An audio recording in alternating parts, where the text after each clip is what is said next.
اور جی میں آتا ہے لپٹ جاؤں مزار پاک سے، جی میں آتا ہے لپٹ جاؤں مزار پاک سے، کیا کروں ہے میرے ارمانوں کے قاتل احتیاط۔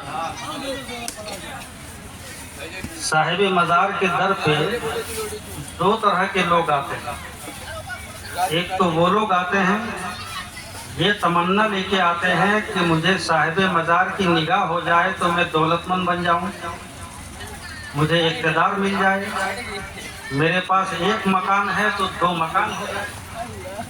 تو ایسے لوگ دنیا ہی کو سب کچھ سمجھتا ہے، مگر کچھ لوگ وہ آتے ہیں جو یہ سوچ کے آتے ہیں کہ صاحب مزار کی ایک نگاہ ہو جائے تو مجھے عقیدے کی اصلاح، ایمان کی پختگی، مسلک کے تسلق، فکر کی طہارت، احساس کی پاکیزگی، دل و دماغ کی تنویر، تزکیہ نفس، روح کی بالغ خصوصیت کے ساتھ میرے عقیدے کی اصلاح ہو جائے۔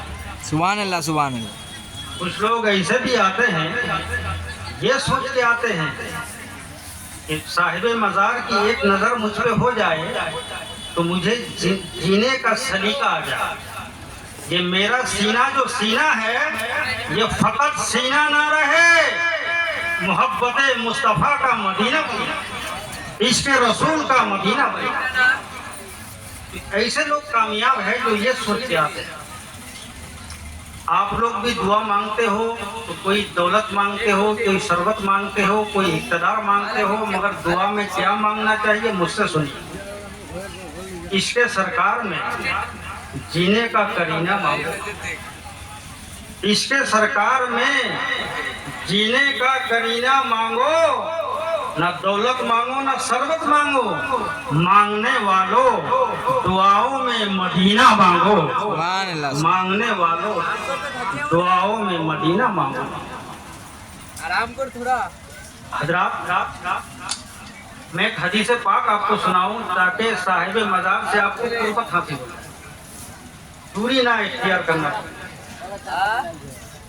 جب بچہ سکم مادر میں ہوتا ہے تو 40 دن تک وہ نطفہ کی شکل میں ہوتا ہے، دم مسفوح، پھر 40 دن کے بعد وہ علقہ کی شکل میں ہوتا ہے۔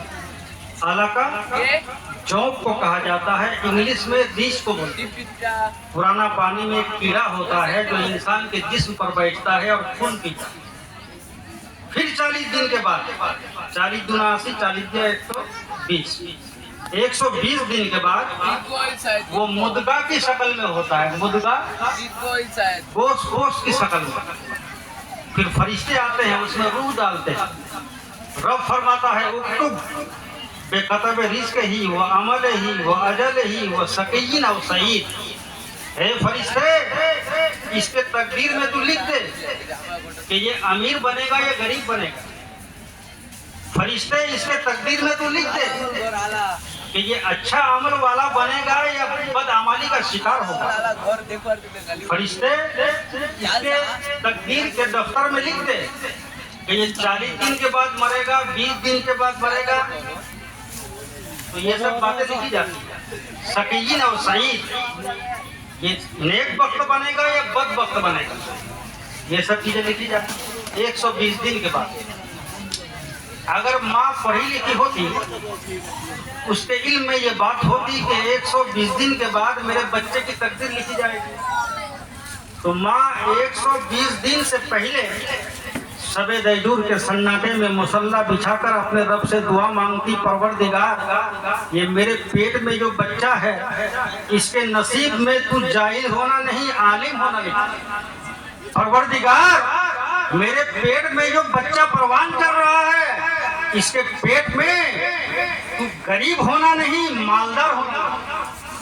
یقیناً ماں کے بچے کے حق میں ماں کی دعا قبول، مگر اب تو تقدیر لکھ دی گئی، اب کیا کرو گے؟